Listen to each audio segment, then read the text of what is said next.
Ya, haleluya. Haleluya. Haleluya. Haleluya. Merdeka. Merdeka. Amin. Mantap saudara. Harus 3 kali ya.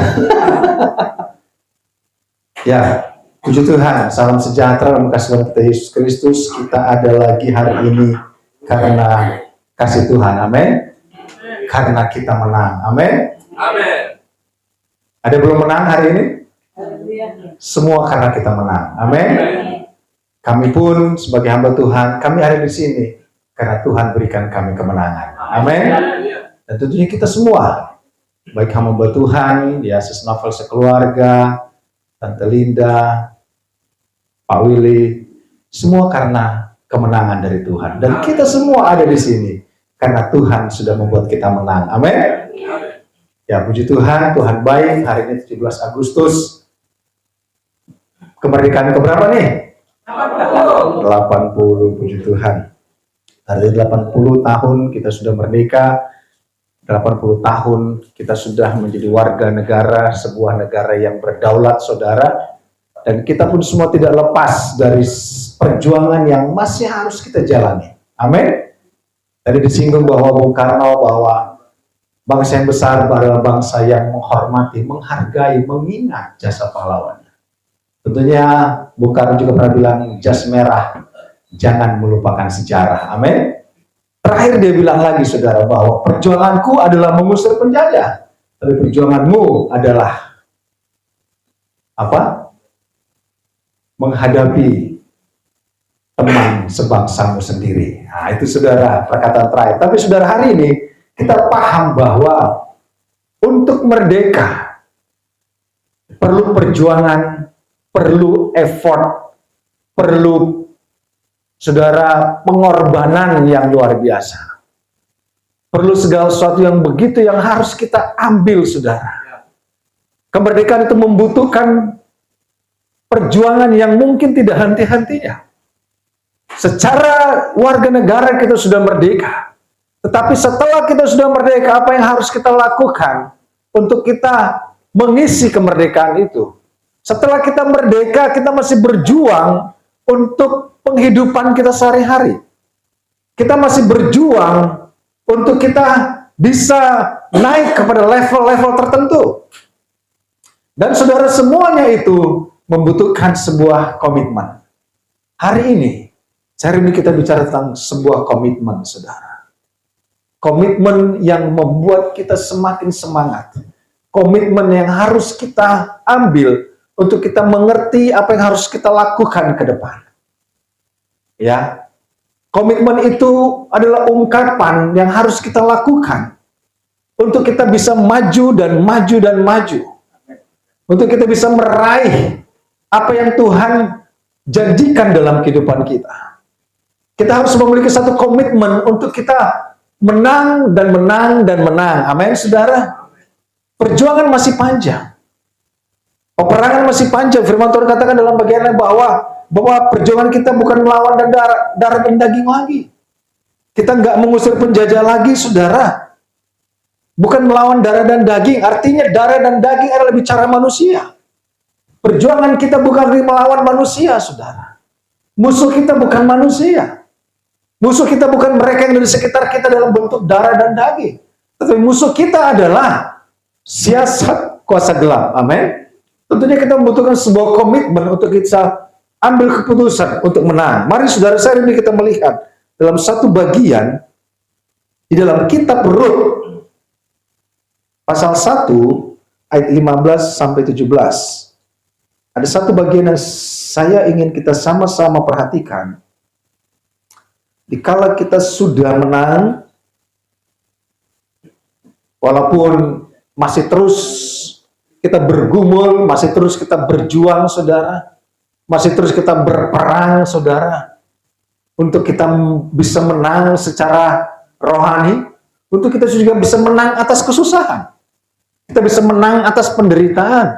Kita bisa menang atas penyakit. Kita bisa menang atas siasat iblis.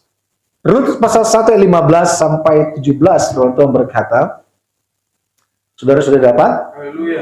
Mari kita lihat firman Tuhan. Berkatalah Naomi telah pulang kepada bangsanya dan kepada para allahnya. Pulanglah mengikuti iparmu itu. Berkatalah Naomi sekali lagi, telah pulang iparmu kepada bangsanya dan kepada para allahnya. Pulanglah mengikuti iparmu itu. Tetapi kata Rut, janganlah desak aku meninggalkan engkau dan pulang dengan tidak mengikuti engkau. Sebab kemana engkau pergi, ke situ jugalah aku pergi. Dan kemana engkau bermalam, di situ jugalah aku bermalam. Bangsamulah bangsaku, dan Allahmulah Allahku. Di mana engkau mati, aku pun mati di sana.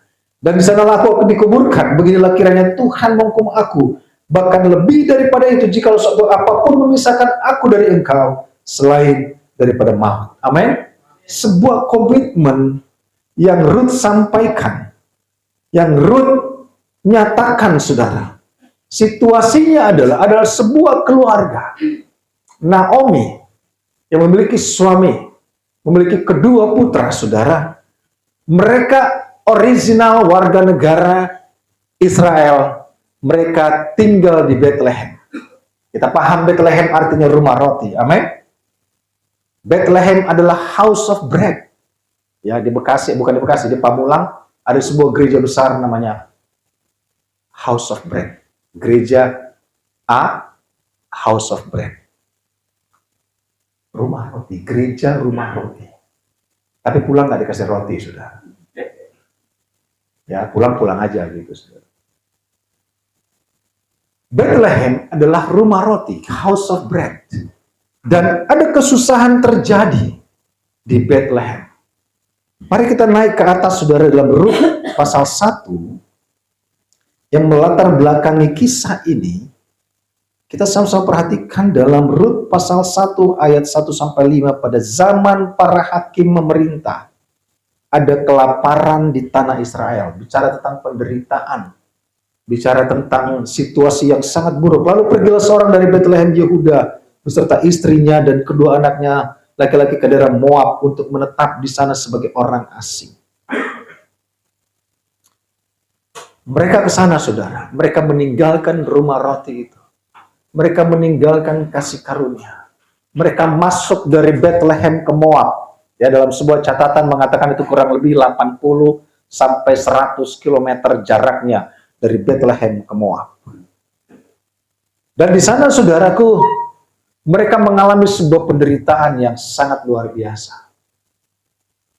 Mereka mengalami situasi yang sangat tidak menentu.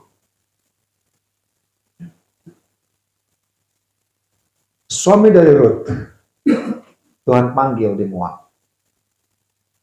Mahlon, anaknya yang sudah menikah, Tuhan panggil di Moab. Kilion, anaknya yang kedua, Tuhan panggil di Moab. Tinggallah 3 janda ini. Dan saudaraku, Naomi memaksa Rut dan Orpah kedua menantunya. Berkata, pulanglah kepada Allahmu, kembali kepada adat istiadatmu, kembali kepada kehidupan tradisimu, kembali kepada bangsamu, karena tidak mungkin lagi kita bisa berjalan bersama.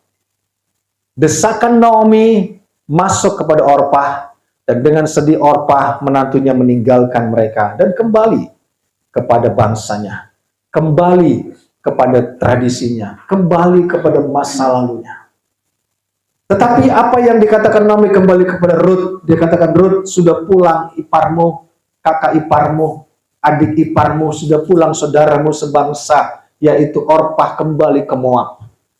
Aku hendak kembali ke Bethlehem, rumah roti itu di mana aku berasal. Tetapi engkau, dikatakan Rut, dikatakan Naomi kepada Rut, engkau kembalilah, selesailah semuanya. Tetapi apa dikatakan Rut kepada Naomi, dikatakan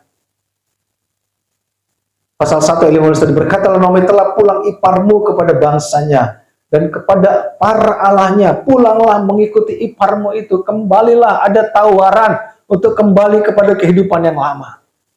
Ada banyak tawaran untuk kembali melakukan hal yang tidak berkenan di hadapan Tuhan. Ada tawaran untuk kembali kepada penyembahan berhala. Ada tawaran untuk kembali kepada tradisi-tradisi yang sudah lama itu.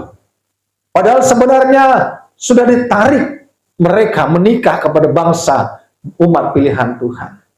Tetapi saudaraku, Naomi tidak bisa memaksa Rut dan Orpa untuk ikut dia. Ditawarkan untuk engkau kembali kepada bangsamu. Karena Naomi berpikir, jangan sampai kutuk dosa mungkin yang mungkin melekat dalam kehidupan mereka. Jadi kalau mereka sudah meninggalkan Bethlehem, mereka meninggalkan Tuhan, mereka meninggalkan Allah nenek moyang mereka, mereka datang kepada bangsa kafir, mereka datang kepada bangsa penyembah berhala. Dia katakan, jangan sampai tulah itu, kutuk itu melekat, sehingga engkau kembalilah. Sekarang dia ada dalam persimpangan yang sulit diambil keputusan, saudara. Dalam satu sisi, Rut adalah berasal dari penyembahan berhala. Dari satu sisi, Naomi datang dari Bethlehem, dari bangsa yang menyembah Allah yang benar. Tetapi situasinya Naomi, dalam situasi yang susah, sedang dalam proses, di mana setelah dia meninggalkan kasih karunia Tuhan. Tetapi selanjutnya, kita perhatikan, apa menjadi jawaban Rut kepada Naomi?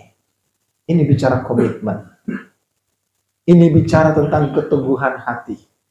Ini bicara tentang rencana yang luar biasa. Dikatakan dalam ayat 16, tetapi kata Rut, janganlah desak aku meninggalkan engkau dan pulang dengan tidak mengikuti engkau. Sebab kemana engkau pergi, ke situ jugalah aku pergi. Dan di mana engkau bermalam, di situ jugalah aku bermalam. Bangsamulah bangsaku dan Allahmulah Allahku. Amin. Rut mengambil satu sikap. Sekali dia meninggalkan penyembahan berhala, sekali dia meninggalkan dosa, sekali sudah dia meninggalkan semua ketidakbenaran itu, dia mau ikut Naomi. Ya, karena dia tahu bahwa Naomi menyembah Allah yang benar. Amin. Karena Naomi menyembah Allah yang luar biasa. Karena Naomi sesungguhnya menyembah adalah bangsa pilihan Allah.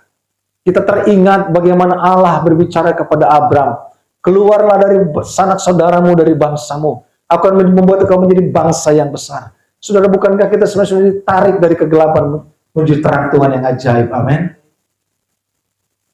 Kita ditarik dari segala sesuatu yang tidak berkenan. Bahkan Petrus katakan, engkau sudah ditebus dengan darah yang mahal. Bukan dengan emas dan perak, bukan dengan barang yang fana, tapi darah anak domba yang tidak bercacat. Dari kehidupan nenek moyangmu, engkau kehidupan yang sia-sia yang kau warisi dari nenek moyangmu. Saudara, eklesia bicara tentang kita ditarik dari kegelapan menuju terang. Kita ditarik dari perbudakan dosa menuju pada kemerdekaan di dalam Kristus. Amin. Kita ditarik bahkan dari neraka kepada sorga. Bagaimana kita aslinya adalah orang-orang yang tidak mengenal Allah. Kehidupan penyembahan berhala yang dulu dilakukan, Tuhan menarik kita. Tuhan menebus kita. Tuhan memerdekakan kita dari bentuk belenggu. Baik dosa pribadi, saudara. Baik dosa keturunan, dosa nenek moyang, tradisi, saudara. Saudara bisa melihat di luar sana banyak orang-orang yang menyembah. Bagaimana mereka menyembah ilah mereka. Bagaimana mereka beribadah kepada ilah-ilah mereka, saudara. Mereka terikat. Mereka seperti diperbudak, saudara. Saudara, kita menyembah, Yesus menyembah Tuhan bukan untuk diperbudak, tetapi untuk dimerdekakan. Amin. Bukan untuk diikat, bukan untuk dipatasi, tapi untuk kita menerima janji Tuhan. Untuk menerima setiap apa yang Tuhan mau kerjakan dalam kehidupan kita. Dalam Injil Yohanes pasal 8, ayat 34 sampai 36, Injil Yohanes pasal 8, ayat 34 sampai 36, mari kita perhatikan. Kata Yesus kepada mereka, aku berkata kepadamu sesungguhnya, setiap orang yang berbuat dosa adalah hamba dosa. Dan hamba tidak tetap tinggal di dalam rumah, tetapi anak tetap tinggal dalam rumah. Jadi apabila anak itu memerdekakan kamu, kamu pun benar-benar merdeka. Amin. Bahwa ketika kita berbuat dosa, Kita adalah hamba kepada dosa. Kita adalah hamba kepada ketidakbenaran. Makanya firman Tuhan, kita tidak bisa menyembah dua Tuhan. Bukan hanya bicara tentang materi, tapi bicara tentang siapa yang kita layani dalam hidup kita. Apakah kita melayani Tuhan atau kita melayani dosa? Apakah kita mengikuti pikiran dosa, saudara?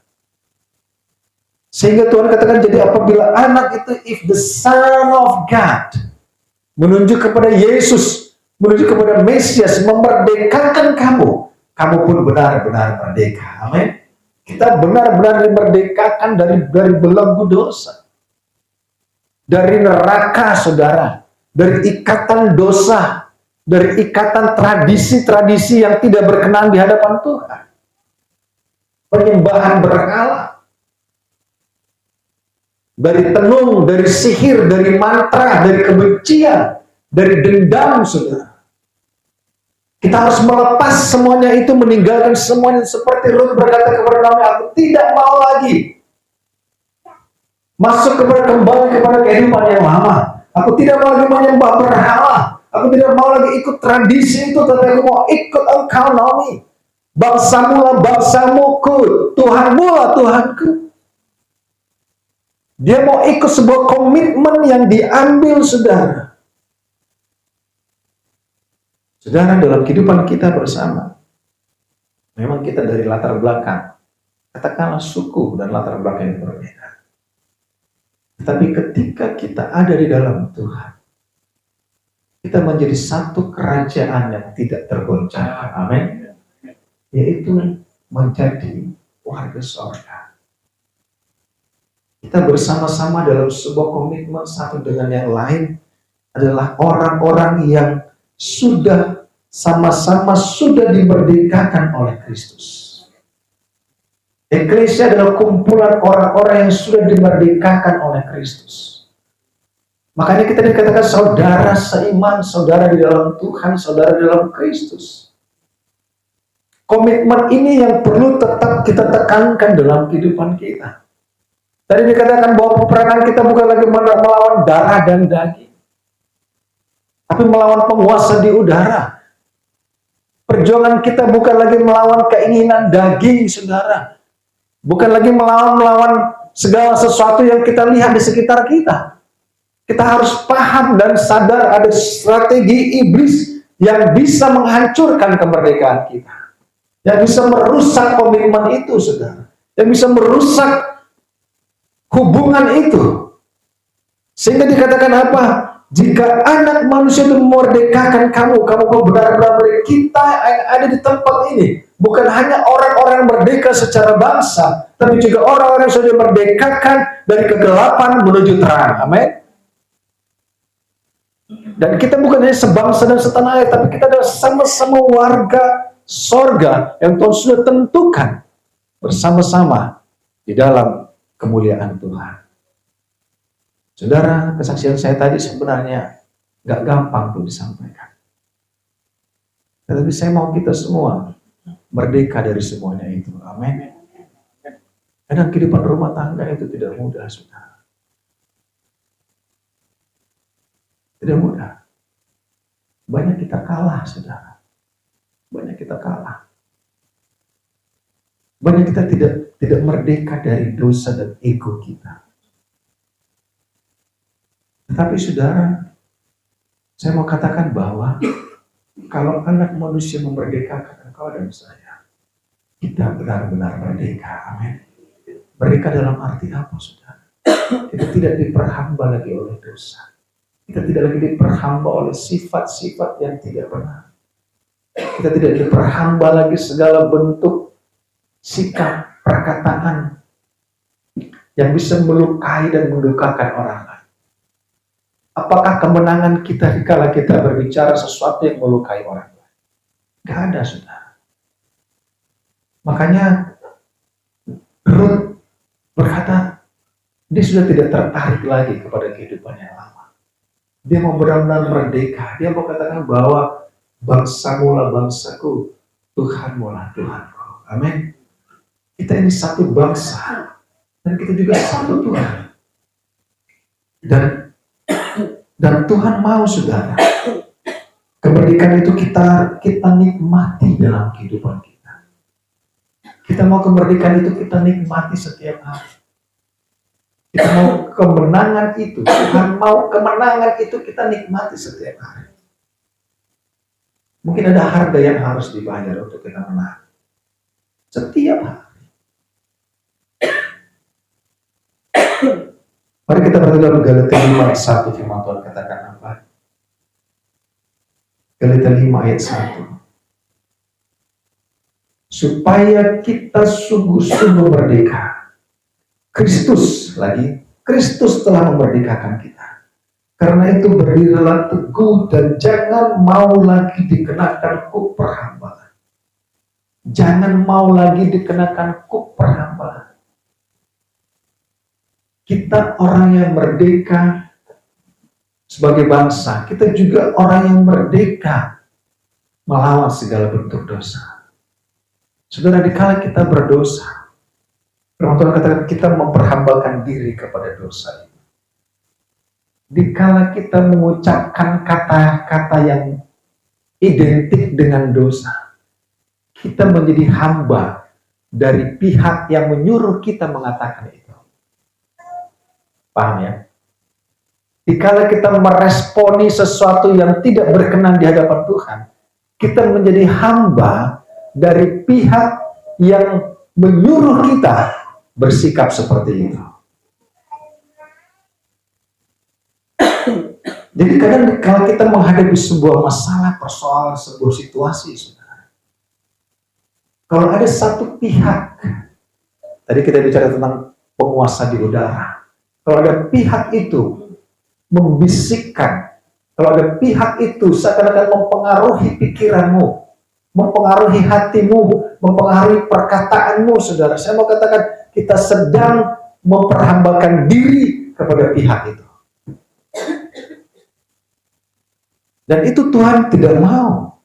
Makanya di Galatia 5:1 dikatakan tadi, supaya kita sungguh-sungguh merdeka, Kristus telah memerdekakan kita. Kita sebenarnya diberi kuasa untuk mengatakan tidak kepada ketidakbenaran. Amin. Kita sudah diberikan kuasa untuk melawan tipu muslihat iblis.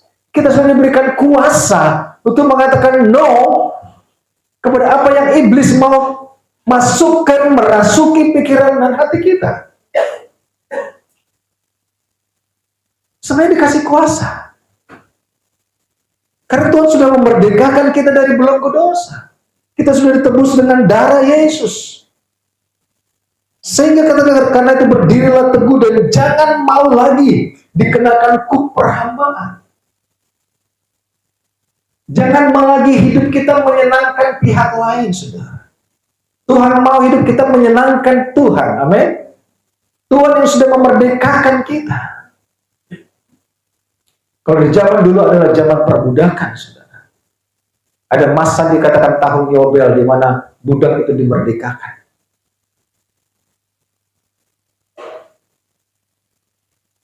Tetapi ketika budak itu merdeka, dia diberikan juga kebebasan untuk mengambil keputusan apakah dia masih mau lagi menjadi hamba orang itu.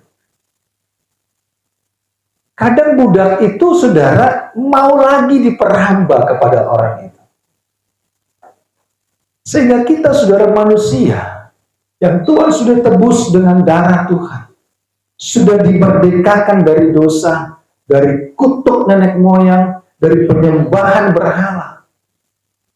Ketika kita sudah ada dalam posisi itu, tidak sedikit orang malah ingin lagi kembali diperhambakan ke sana. Sehingga seperti sia-sia apa yang Tuhan kerjakan dalam kehidupan kita. Berdiri teguh, jangan mau lagi, saudara. Tuhan katakan melalui Galatia, jangan mau lagi.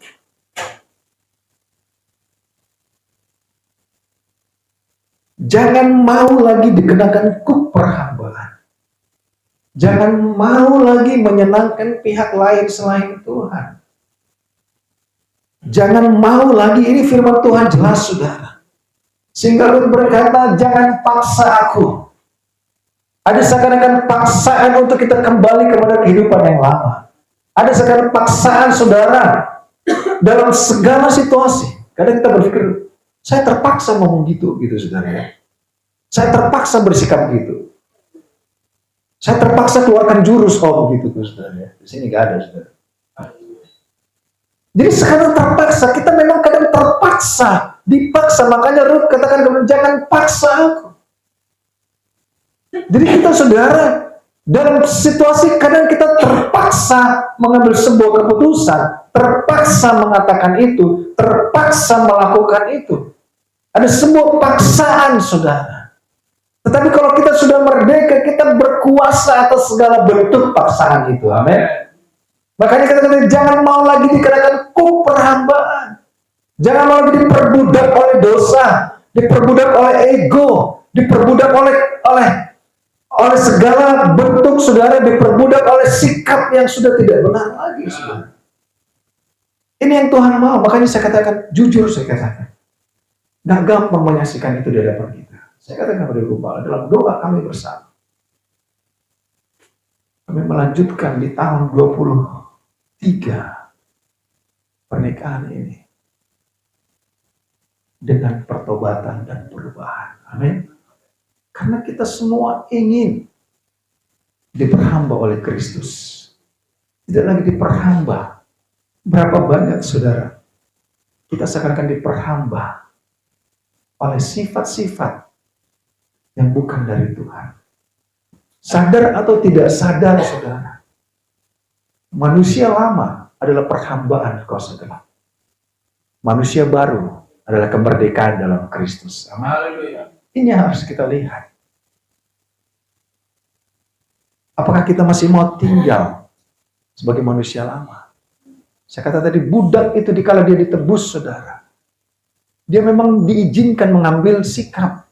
Kamu mau jadi orang merdeka di tahun Yobel ini, atau kamu mau kembali lagi diperbudak oleh dia? Banyak yang merdeka, dia hidup dalam kemerdekaannya. Tapi banyak lagi yang tidak mau berkomitmen, ya udahlah saya menjadi hamba lagi buat dia. Sehingga saudaraku, kehidupan ini sekarang kita berulang-ulang, berputar-putar. Bahwa dosa itu punya kuasa loh. Jangan salah. Dosa punya kuasa. Terlepas itu dosa kecil, katanya dosa kecil, dosa besar, dosa apapun itu. Dosa itu punya kuasa.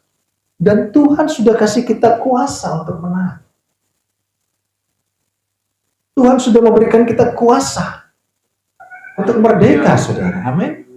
Dan itu yang kita mau kerjakan dalam kehidupan kita. Kita lanjut di ayat 17. Lanjut perkataan Ruth kepada Naomi. Di mana engkau mati, aku pun mati di sana. Dan di sanalah aku dikuburkan. Beginilah kiranya Tuhan menghukum aku. Bahkan lebih daripada itu, jika sesuatu apapun memisahkan aku dari engkau, selain daripada maut. Amin. Ini perkataan Ruth kepada Naomi. Dia berkatakan, di mana engkau mati, di situ pun aku mati. Bahkan di mana engkau dikuburkan, di situ aku dikuburkan. Tidak ada memisahkan hubungan mereka selain daripada maut dan kematian.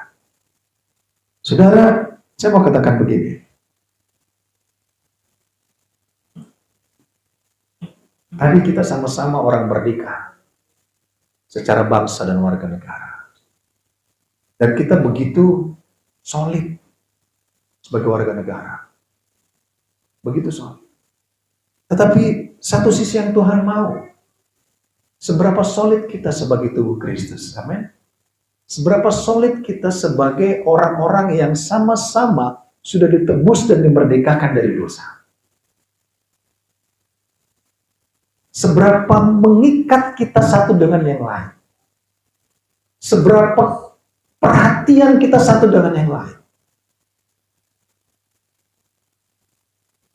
Tuhan mau solidaritas itu, Tuhan mau komitmen itu. Kita harus perhatikan. Kemarin kita lihat dalam 1 Korintus pasal 12. Ayat 12 sampai 14. 1 Korintus 12 ayat 12 sampai 14. Karena sama seperti tubuh itu satu dan anggota-anggotanya banyak. Amin. Jadi mereka yang sudah dikumpulkan, orang-orang yang sudah ditebus oleh darah Yesus, yang sudah dimerdekakan dari dosa dan penyembahan berhala, dikumpulkan, gambarannya adalah mereka adalah tubuh Kristus. Amin. Karena sama seperti tubuh itu satu dan anggota-anggotanya banyak, dan segala anggota itu sekalipun banyak merupakan satu tubuh, demikian pula Kristus. Sebab dalam satu roh kita semua, baik orang Yahudi maupun orang Yunani, mungkin dari latar belakang suku yang berbeda dan sebagainya, baik budak maupun orang merdeka, telah dibaptis menjadi satu tubuh, dan kita semua diberi minum dari satu roh. Amin. Roh Kudus, karena tubuh juga tidak terdiri dari satu anggota, tapi atas banyak anggota. Jadi kita mau digiring kepada pemahaman bahwa kita sama-sama warga sorga yang sudah sama-sama ditebus dengan darah Yesus, yang sudah sama-sama dimerdekakan dari dosa, dari penyembahan berhala. Kita adalah satu tubuh, tubuh Kristus. Kita satu minum dari air, yaitu Roh Kudus. Amin. Kita loncat ke masih 1 Korintus 12, tadi ayat 12 sampai 14, kita loncat ke ayat 25 sampai 27. 1 Korintus 12 ayat 25 sampai 27 apa? Supaya jangan terjadi perpecahan dalam tubuh, tetapi supaya anggota-anggota yang berbeda itu saling apa? Memperhatikan. Karena itu jika satu anggota menderita, semua anggota turut menderita. Jika satu anggota dihormati, semua anggota turut bersuka cita. Kamu semua adalah tubuh Kristus, dan kamu masing-masing adalah anggotanya. Amin, saudara.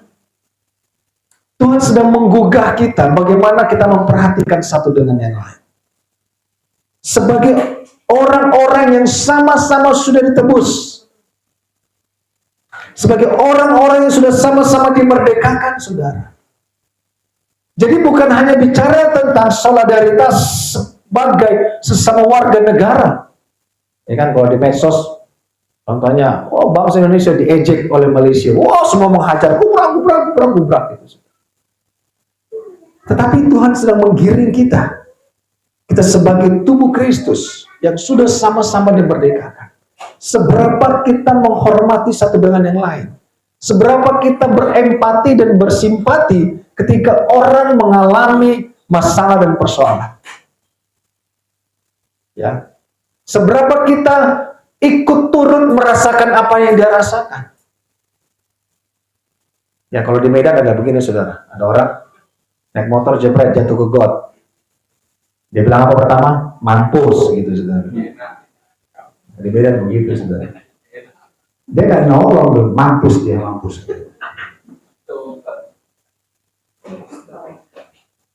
Saudara, Tuhan mau seberapa kita bahwa memperhatikan, turut merasakan, turut bersimpati dan berempati. Apalagi kita satu jemaat Tuhan, saudara. Seberapa kita memperhatikan satu dengan yang lain, apa ya? Seberapa kita turut merasakan apa yang dia rasakan? Seberapa kita turut, bahkan ketika Tuhan katakan, karena itu jika satu anggota menderita, semua anggota turut menderita. Saudara, ini yang Tuhan sedang giring kepada kehidupan kita. Agak langka saat ini, saudara. Ya, kalau saudara mungkin lihat di gereja di mana, saudara, bubar, mobil semua keluar, wah, di jalan raya. Yang naik motor barusan datang ibadah di situ, cepet diserempet mobil lain, cepet. Yang lain diam aja, cuek aja, saudara. Apakah itu tubuh Kristus? Apakah itu sebenarnya yang dikatakan apa? Satu anggota menderita, semua turut menderita.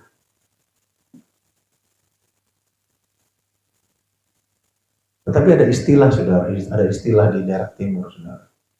Ada istilah. Saya nggak tahu yang pintar mungkin ada di sini, saudara. Gimana, Bung Andi? Kuku ditulis rasa di daging, aku?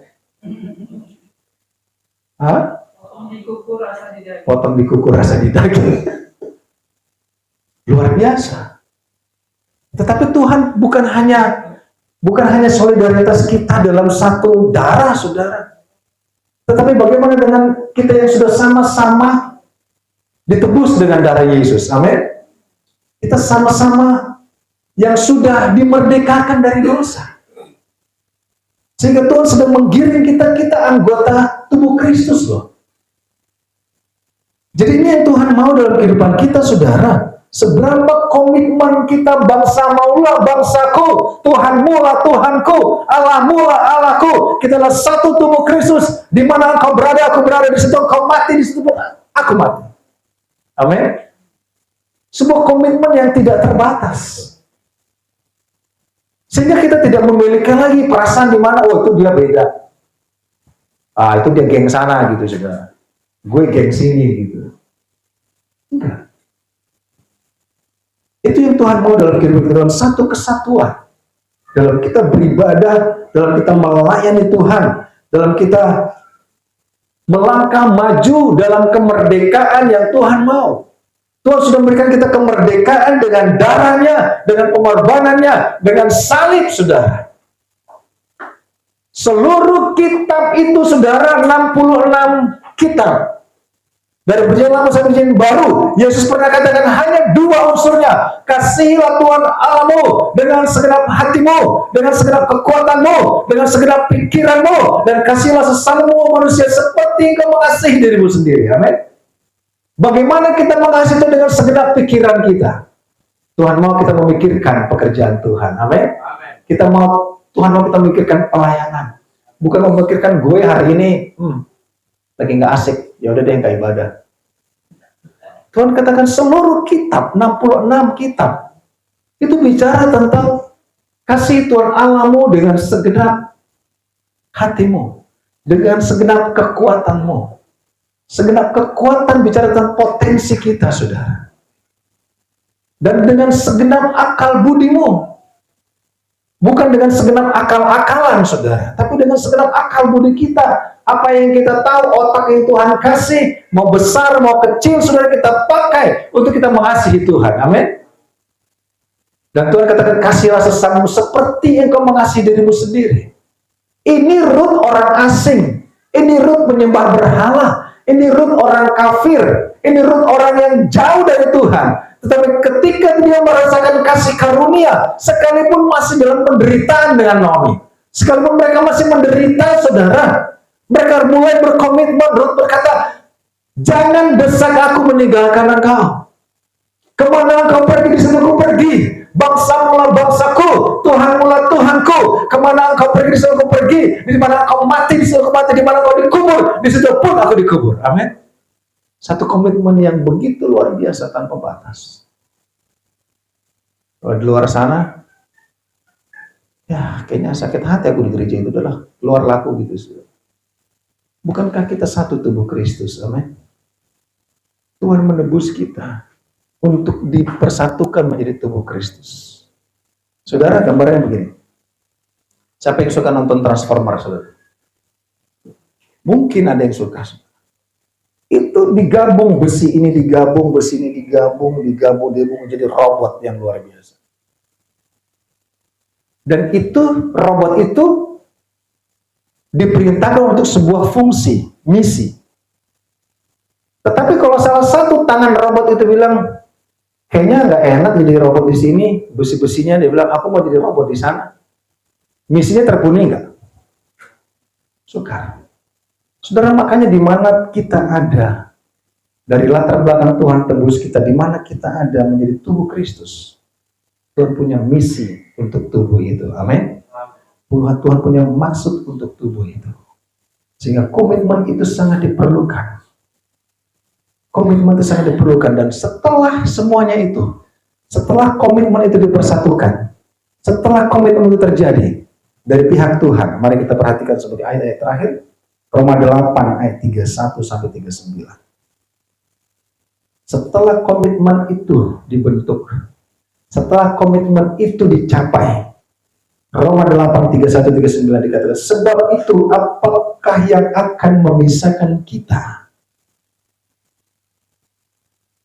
Sebab itu apakah yang akan kita katakan tentang semuanya itu? Jika Allah di pihak kita, siapakah yang akan melawan kita? Amin. Firman Tuhan katakan, kalau dua orang aja sepakat, apa yang mereka katakan terjadi. Ini Ruth dan Naomi sepakat loh. Nanti ujungnya kita tahu. Ya, Ruth menjadi garis keturunan daripada Kristus. sepakat untuk ada Allah di pihak kita. Gereja Tuhan yang sudah ditebus, gereja yang menjadi tubuh Kristus, gereja Tuhan yang berkomitmen, gereja Tuhan yang bersama-sama mengakui mereka adalah satu tim tubuh Kristus. Dikatakan apa? Sebab itu apakah akan kita katakan tentang semuanya itu? Jika Allah di pihak kita, siapakah yang akan melawan kita? Ia yang tidak menyayangkan anaknya sendiri tetapi menyerahkannya bagi kita semua, bagaimanakah mungkin ia tidak mengaruniakan segala sesuatu kepada kita bersama-sama dengan dia? Siapakah yang membuat orang-orang pilihan Allah yang membenarkan mereka? Siapa yang akan menghukum mereka? Kristus Yesus yang telah mati, bahkan lebih lagi yang telah bangkit, yang juga duduk di sebelah kanan Allah, yang malah menjadi pembela bagi kita. Siapa yang akan memisahkan kita dari kasih Kristus? Mereka yang berkomitmen, mereka yang punya perasaan bersama, mereka yang punya bekerja bersama. Allah di pihak mereka, tidak ada yang bisa melawan. Semuanya Tuhan dengar. Siapa yang memisahkan kita dari kasih Kristus? Penindasankah? Bahkan lebih lagi, yang telah bangkit, yang juga duduk sebelah kanan Allah, yang malah menjadi pembela bagi kita. Siapa yang akan memisahkan kita dari kasih Kristus? Penindasan atau kesesakan, atau penganiayaan, atau kelaparan, atau ketelanjangan, atau bahaya, atau pedang, seperti ditulis. Oleh karena engkau kami ada dalam bahaya maut sepanjang hari. Kami telah dianggap sebagai domba sembelihan. Tetapi dalam semuanya itu, kita lebih daripada orang-orang yang menang oleh Dia yang telah mengasihi kita. Amin. Sebab aku yakin bahwa baik maut maupun hidup, baik malaikat-malaikat maupun pemerintah-pemerintah, baik yang akan sekarang, baik yang ada sekarang, yang akan datang, atau kuasa-kuasa, baik yang ada di atas maupun yang di bawah, ataupun sesuatu makhluk lain, tidak akan dapat memisahkan kita dari kasih Allah yang ada dalam Kristus Yesus Tuhan kita. Jadi saudara, stepnya adalah dikala kita sudah diangkat dari perbudakan dosa, kita tidak mau lagi diperhamba oleh dosa. Kita tidak mau lagi diperhamba oleh pihak yang menyuruh kita berdosa. Kita tidak mau lagi diperhamba oleh pihak yang menyuruh kita meninggalkan Tuhan. Tuhan katakan, dikala mereka bersepakat, Allah di pihak mereka, dan siapakah lawan mereka?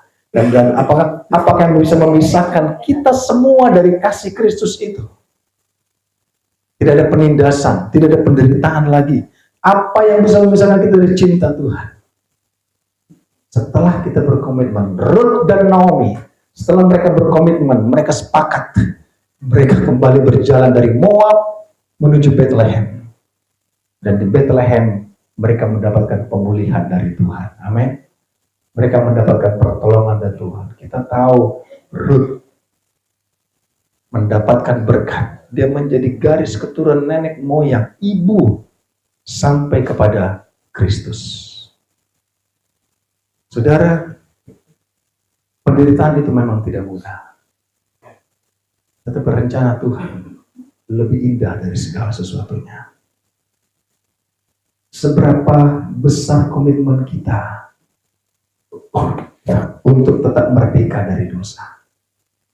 Seberapa besar komitmen kita untuk kita tidak lagi diperhamba oleh dosa. Seberapa besar komitmen kita untuk kita memindset diri kita sebagai tubuh Kristus. Seberapa besar komitmen kita untuk kita turut merasakan apa orang lain rasakan.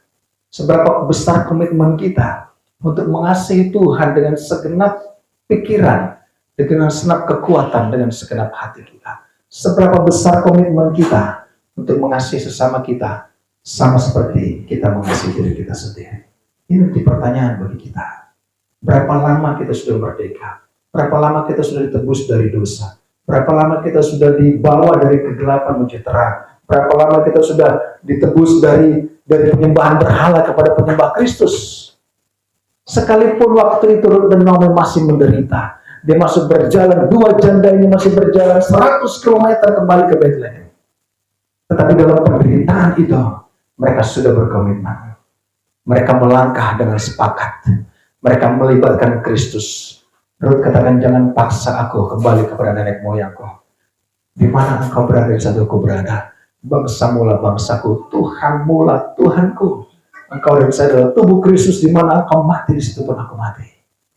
sebuah komitmen tanpa batas. Dan misi itu terlaksana kalau mereka menghadapi semuanya itu, kemenangan Allah berikan bagi mereka. Sesuatu yang tidak mungkin dua janda ini bisa dipulihkan, akan pun enggak. Tetapi saudaraku, masih di Moab. Mereka sudah berkomitmen bahwa Tuhan akan menolong mereka di sana. Mereka masih berjalan 100 km sampai ke Bethlehem. Mereka masih harus bekerja untuk mengumpulkan jelai-jelai. Tapi saudaraku, janji Tuhan tetap digenapi. Komitmen yang kuat itu di antara mereka. Berjalan bersama sebagai bagian dari tubuh Kristus. Amin, saudara. Sekarang kita bangkit berdiri.